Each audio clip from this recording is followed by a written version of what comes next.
और दोस्तों यहाँ सासाराम में यहाँ से तालाब शुरू हो जाता है। अच्छा, आपके पास कलेक्टर साहब का ऑर्डर भी है? हाँ, दिखाइए जरा। कहाँ सामने लीजिए। यहाँ पे मधुशाला की गंगा बहती है। समुद्र है सर आपका यहाँ। अद्भुत शानदार शेरशाह का रोजा यहाँ पर आप सामने देख रहे हैं। इनके अंदर शैतानी हरकत है। पूरे मंदिर परिसर में पानी चू रहा है। दोस्तों नमस्कार, आपके अपने YouTube चैनल भारत दर्शन ब्लॉग पर आपका स्वागत है। दोस्तों अभी हम रोहतास जिला का मुख्यालय सासाराम की यात्रा कर रहे हैं। सासाराम प्राचीन और ऐतिहासिक नगरी है। यहीं पर शेरशाह का रोजा है। यहाँ से 4 किलोमीटर दूर प्रमुख शक्तिपीठ ताराचंडी मंदिर है। बहुत सारे यहाँ पर नेचुरल और हिस्टोरिकल प्लेसेज है दोस्तों। और यहाँ पर कैमूर की पहाड़ियों की अद्भुत सुंदरता आप देखेंगे तो दंग रह जाएंगे। परंतु सरकार की उदासीनता के कारण सासाराम की स्थिति बद से बदतर हो गई है। ये अभी नगर पालिका है, नगर निगम में बदलने वाला है दोस्तों। लेकिन जब बारिश होती है तो पूरा शहर जलमग्न हो जाता है, नरक में बदल जाता है। दोस्तों आज हम पूरा सासाराम को आपको दिखाएंगे। आप देखेंगे तो आपको बहुत दुख होगा दोस्तों। तो चलिए सासाराम की यात्रा शुरू करते हैं। दोस्तों सामने आप देख रहे हैं Sasaram junction smart railway station है और उसके जस्ट अपोजिट साइड में गांधी चौक और सासाराम का मेन मार्केट दोस्तों यहीं से शुरू होता है और यहीं से हम अपनी यात्रा शुरू करने वाले हैं। और दोस्तों यहाँ सासाराम में यहाँ से तालाब शुरू हो जाता है। अभी हम आपको सासाराम में तालाब की सैर करा रहे हैं। दोस्तों आप देख रहे हैं पूरा रोड जलमग्न हो गया है। पूरा नदी जैसा यहाँ नज़र आ रहा है दोस्तों। यहाँ पर स्मार्ट रेलवे स्टेशन है, लेकिन यहाँ पर स्थिति आप देखिए बद से बदतर। और अभी ये शुरुआत है, आगे आप देखते जाइए।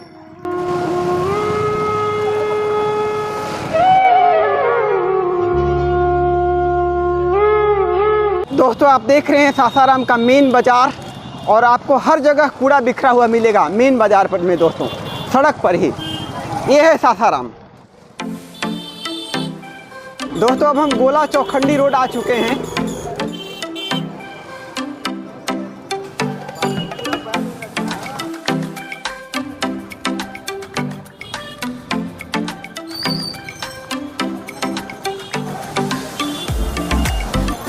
और यहाँ पर माता जी का मंदिर है, दर्शन करते हैं।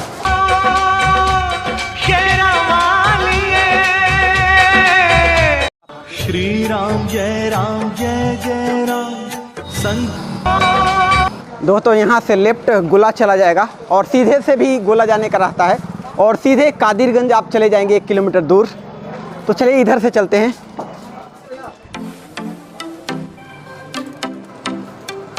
दोस्तों यहाँ पर आप देख रहे हैं पतली पतली गलियाँ हैं और दोनों तरफ दुकानें हैं दोस्तों। यहाँ पर रिटेल मंडी भी है, होलसेल मंडी भी है। वाह, बड़ा मार्केट सासाराम का। और यहाँ पर मार्केट खत्म हो जाता है। दोस्तों अब हम सासाराम का चांदनी चौक आपको दिखाने वाले हैं। वाह,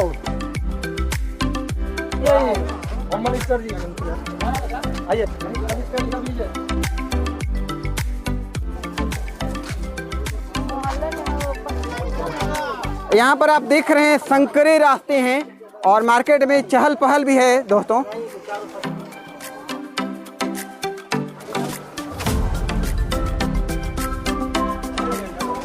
दोस्तों अब हम चौक बाजार आ गए हैं। आप देख रहे हैं चौमुहानी और इधर से राइट गोला जाने का रास्ता है, जहाँ पर बहुत बड़ा सासाराम का मंडी लगता है दोस्तों।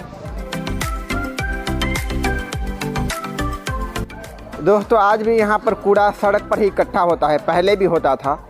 गोला तनिक भी नहीं बदला, वैसा का वैसा ही है।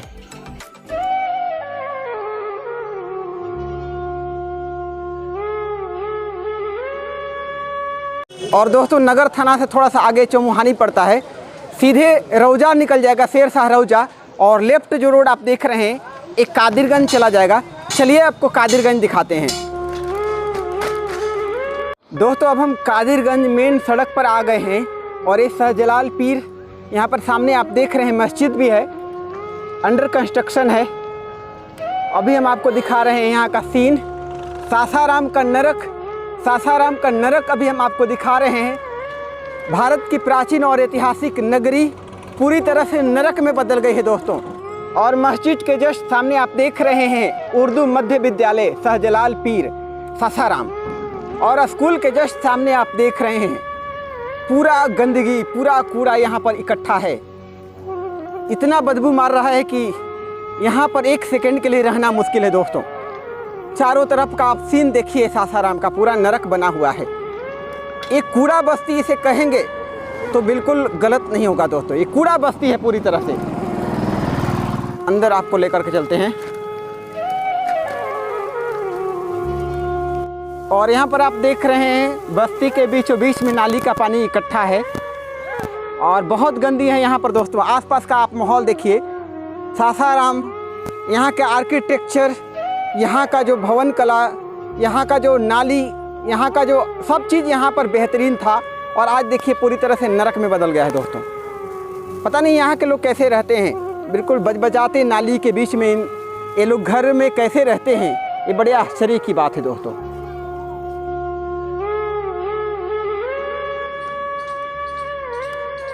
और सासाराम मेन शहर से मात्र 1 किलोमीटर दूर कादिरगंज की अभी हम यात्रा कर रहे हैं दोस्तों। यहाँ पर अभी तक नाली भी नहीं बन पाया है।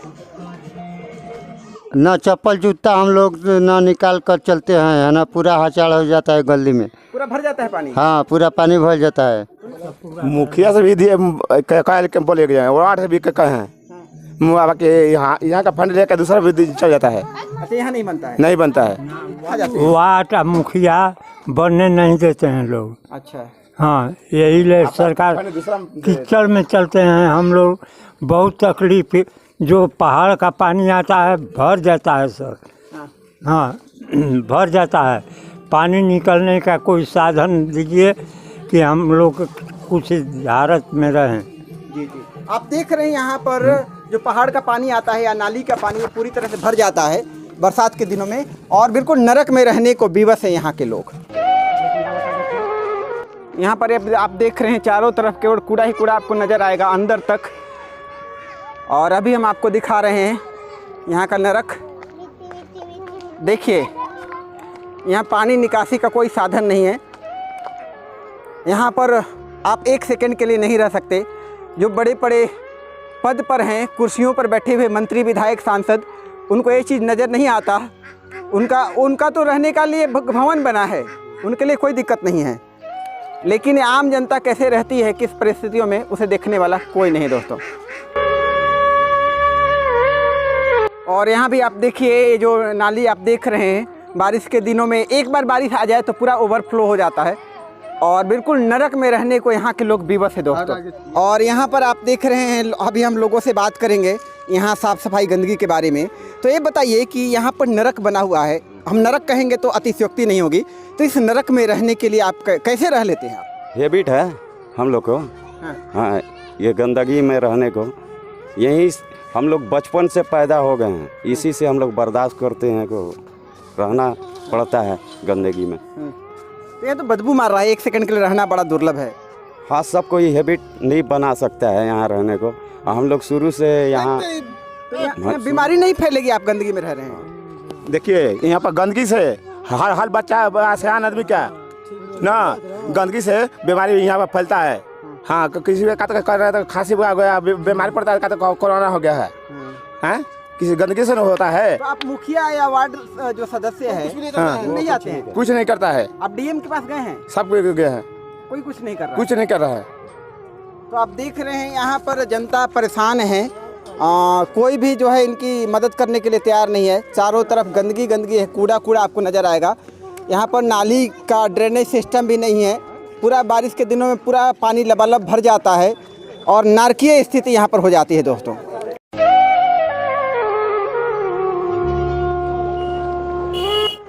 दोस्तों अब हम कादिरगंज चौक आ गए हैं और दोस्तों कादिरगंज से थोड़ा सा आगे दलेलगंज आता है और यहीं पर हमारे एक सब्सक्राइबर मिल गए हैं, चेतन चौहान जी। बताइए, हमारा चैनल जो भारत दर्शन ब्लॉग आपको कैसा लगता है? नहीं, काफ़ी अच्छा है। इनका सारा वीडियो हम लोग लाइक करते हैं, सारा कुछ अच्छा रहता है, कवरेज वगैरह काफ़ी अच्छा करते हैं ये। जी जी, है ना। तो इनका चैनल को भाई सब कोई लाइक करे और सब्सक्राइब करें। हम यही निवेदन करते हैं सब लोगों से। अच्छा, इस इलाके में जो है शराब वगैरह की बिक्री होती है, कुछ लोग हमारा पैर पड़ने लगे कि आप मत दिखाइए, खुलेआम हम देख रहे हैं। हाँ, तस्करी तो करते हैं लोग, लेकिन हम लोग एजुकेटेड फैमिली हैं, बहुत बार हम लोग दे भी चुके हैं यहाँ पे आवेदन वगैरह, लेकिन कहीं से कोई ये होता नहीं है। तो इसको कवरेज बना के और इसको गंदगी पूरा गंदगी का गंदगी का बहुत अंबार, सासाराम का नरक, बिहार का नरक महान। ये भी अभी नगर निगम होने के बाद भी ये हालत है सासाराम में।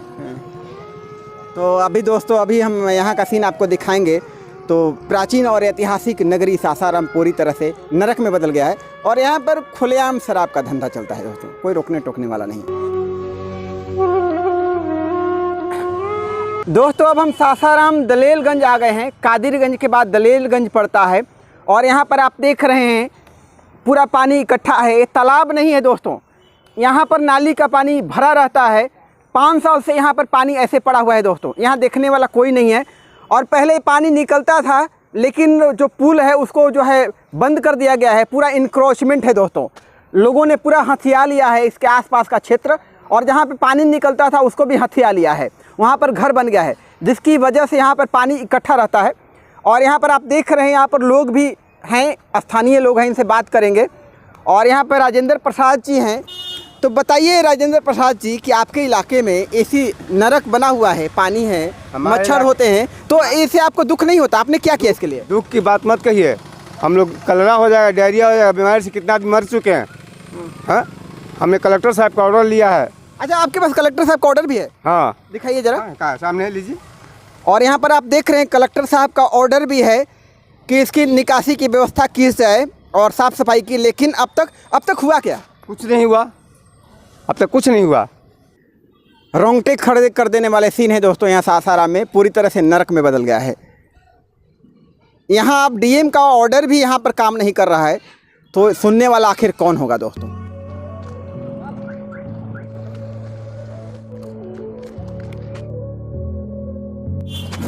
पानी का व्यवस्था नहीं कर रहे हैं, नाला से पानी मय भर गया है घरों को। हम रात दिन हम लोग का बराबर है, खाना पीना भी बहुत दिक्कत हो गया है, हम लोग के रहने का भी दिक्कत हो गया है। हाँ, रोड पर लगता है, यहाँ पर सब घुस जाता है, मेरे घर में पानी भी। अच्छा, हाँ। तो आप कंप्लेन नहीं करते हैं? कंप्लेन क्या करें, कितना बार कंप्लेन हुआ है, बहुत बार हुआ है कंप्लेन। हाँ। कई बार आया, कई बार गया, कोनो बात नहीं है। तो आप नाली बदबू है सब है, तो सब तो बना है, सब बंद हो गया। इसका नाली के सिद्धांत नहीं है कोई। अच्छा, हाँ, कोई यहाँ कोई अति नेता फेता कोई नहीं है। दोस्तों अब हम सासाराम, कादिरगंज, दलेलगंज में आ चुके हैं। अगर आप मधुशाला में डूबना चाहते हैं, अगर आपको शराब चाहिए, सासाराम के रहने वाले हैं और आसपास के रहने वाले हैं, तो कादिरगंज में चले आइए। यहाँ पर मधुशाला की नदियाँ बहती है दोस्तों, खुलेआम, कोई देखने वाला नहीं है। और हमारे प्रदेश के मुखिया कहते हैं कि हम तो शराबबंदी कर दिए, शराब बंद हो गया। शराब बंद नहीं हुआ है, खुलेआम बिक रहा है, हर जगह बिक रहा है। और अब तो ऑर्डर पर भी आ रहा है, जैसे फ्लिपकार्ट पे, अमेजन पे आप प्रोडक्ट्स मंगवाते हैं, वैसे खुलेआम। अच्छा, खुलेआम यहाँ बिकता है शराब? खुलेआम में बिकता है। खुलेआम जी, खुलेआम मधुशाला बिकता है? एकदम खुलेआम बिकता है, ओपन एकदम ओपन। तो यहाँ पर जो डीएम उएम एसपी नहीं आता है? अरे आता है तो क्या आता है, क्या करता है, आता है बस हमें लुका के भाग जाता है सब। अच्छा, तो हम तो देख रहे हैं यहाँ की गली मोहल्ले में हर जगह केवल मधुशाला की गंगा बह रही है। हाँ, एकदम बह रही है, एकदम जरूरी है। अच्छा, यहाँ पे मधुशाला की गंगा बहती है? समुद्र है शराब का, यहाँ शराब का समुद्र है यहाँ। पक्का एकदम समुद्र शराब का है। तो मुखिया कहते हैं नीतीश कुमार जी की शराब बंद हो गई। क्या कहेंगे, मुखिया शर्मा कोई कहेगा कुछ हो? मुख्यमंत्री नीतीश कुमार कहते हैं शराब बंदी हो गई। शराब बंदी हो गया, बस बोलते हैं शराब बंद हो गया। शराब बंद कहाँ हुआ है? हाँ। जितने बंद हो रहा है उतना ही तेज चालू हो रहा है। दोस्तों, शराब बंदी यहाँ पर नहीं हुई है, मजाक हो रहा है। बिहार में कोई शराबबंदी नहीं है। अगर व्यक्ति शराब पीना चाहेगा, उसको भगवान भी उतर के आएगा तो उसको शराब छुड़ा नहीं सकता। जागरूकता चाहिए उसके लिए।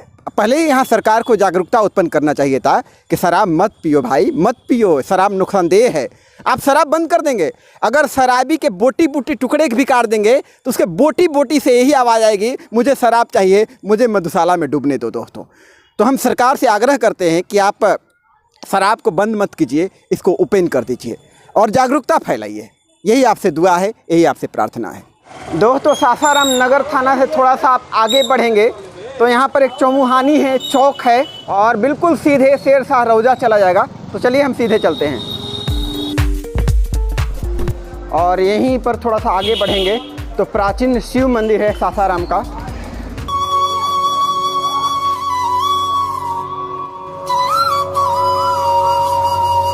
बहुत ही प्यारा मंदिर है।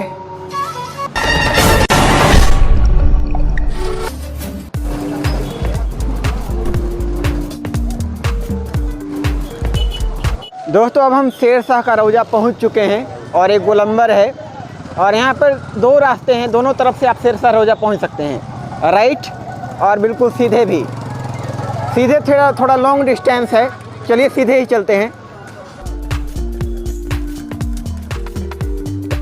आप देख रहे हैं तालाब के बीचों बीच में बना हुआ अद्भुत शानदार शेरशाह का रौजा, बहुत ही भव्य है दोस्तों।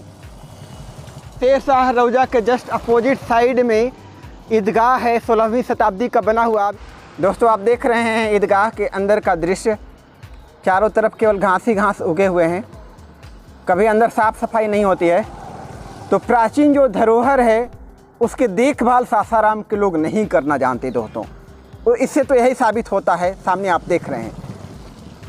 और दोस्तों ईदगाह के जस्ट बगल में ईदगहिया दंगल है, यहाँ पर कुश्ती प्रतियोगिता दंगल भी होता है। और इसी के बगल में बसाही पुल है, बिल्कुल सामने आप देख रहे हैं, रोड गया हुआ है।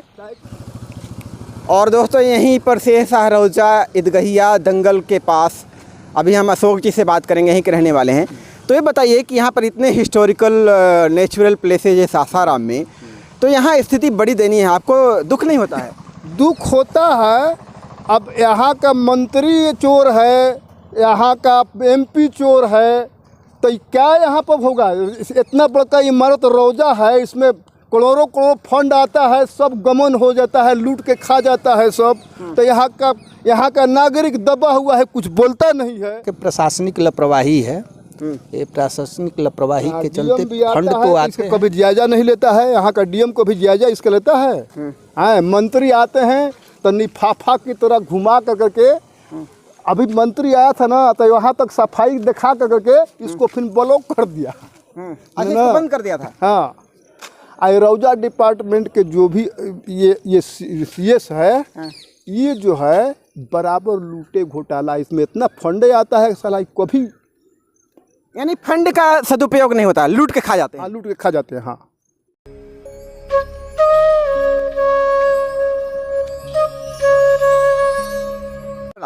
करबला है जी, कितना साल पुराना है? ये 50 वर्ष से ऊपर का है जी जी, पुराना। हाँ। इसमें साल में एक बार ताजिया पहलाम होता है, ताजिया इसमें आता है, ताजिया यहाँ पर हाँ, आता है। इसमें ताजिया विसर्जन होता है यहीं पर सासाराम का पूरा सासाराम का है। तो यहाँ पर आप देखें ताजिया विसर्जन होता है। अच्छा, यहाँ पर जो है शैतानी, अगर किसी के अंदर शैतानी हरकत है तो यहाँ पर निकल जाती है? हाँ, निकल जाती है। तो यहाँ पर आप सामने देख रहे हैं इनके अंदर शैतानी हरकत है, अभी चीख रही हैं, चिल्ला रही हैं, लेकिन ये ठीक हो जाएंगे? ठीक हो जाएंगे पक्का। तो क्यों ऐसे, कैसे ठीक कैसे हो जाती हैं? अब शैतानी हरकत है, ये है, अब शैतान लोग यहाँ पर आएगा, जलेगा, भागेगा, शरीर छोड़कर डर के भागता है।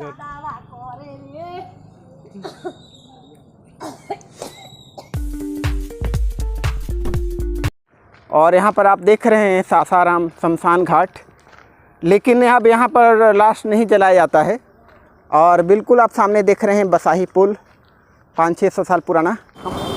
अब हम सासाराम काली मंदिर आ गए हैं, बिल्कुल सामने आप देख रहे होंगे सासाराम का प्राचीन काली मंदिर।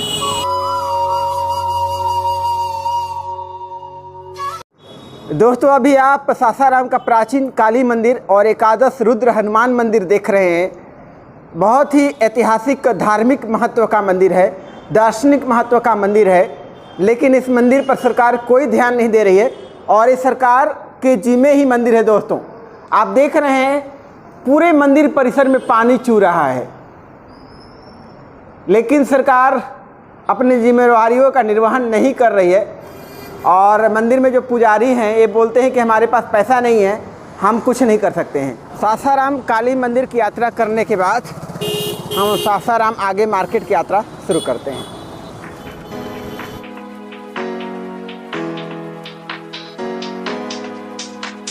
और अब हम पोस्ट ऑफिस चौक भी आ चुके हैं, पोस्ट ऑफिस मोड़। और ये जो रोड आप देख रहे हैं आरा चला जाएगा और यहीं पर बस स्टैंड भी है। अभी हम आपको बस स्टैंड दिखाते हैं। पिछली बार यहाँ पर कूड़ा इकट्ठा रहता था, इस बार तो नहीं दिख रहा है। चलिए आगे से दिखाते हैं। यहाँ पर शौचालय भी आप देख रहे हैं, पूरा गंदगी है शौचालय में, पूरा बहुत गंदगी है, बहुत बदबू भी यहाँ दे रहा है। पर यहाँ पर कूड़ा ज़्यादा नहीं है, पिछली बार बहुत कूड़ा इकट्ठा था, पर गंदगी है यहाँ पर दोस्तों। और जस्ट बस स्टॉपेज के बगल में ही है दोस्तों। सासाराम का एक चक्कर लगा करके हम फिर से धर्मशाला रोड यहाँ गांधी चौक आ चुके हैं और अभी हम आपको रेलवे स्टेशन दिखाएंगे सासाराम का।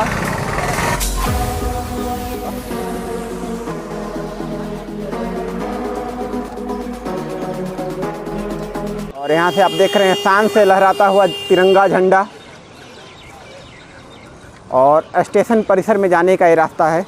सामने आप देख रहे होंगे प्लेटफॉर्म।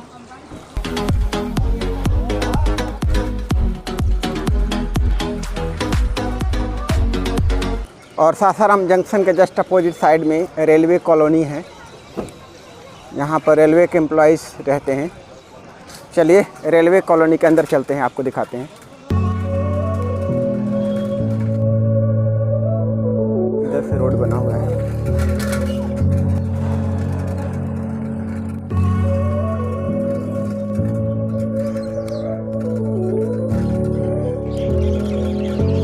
रेलवे कॉलोनी का परिसर साफ़ सुथरा नहीं है, आप देख रहे हैं। यहाँ पर बागीचा लगाया जा सकता था, लेकिन पूरा घास उगा हुआ है, पूरा गंदगी है अंदर में।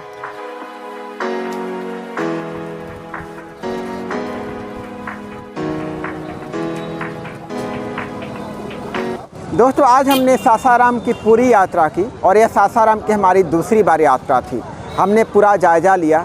हालांकि पिछली बार से कुछ डेवलपमेंट्स हैं, साफ़ सफाई को लेकर के नाली वगैरह भी बन गए हैं, लेकिन जैसी व्यवस्था यहाँ पर होनी चाहिए, डेवलपमेंट होनी चाहिए, वैसा अभी तक नहीं हुआ है। क्योंकि ये प्राचीन और ऐतिहासिक नगरी है और दोस्तों ये रोहतास जिला का मुख्यालय भी है। तो सरकार को फोकस करना चाहिए, यहाँ के डीएम को, यहाँ नगर पालिका को, नगर निगम को इस पर ध्यान देना चाहिए सीरियसली दोस्तों। और हम बार बार यहाँ पर आते रहेंगे जब तक कि सासाराम का पूरी तरह से कायाकल्प नहीं हो जाता दोस्तों।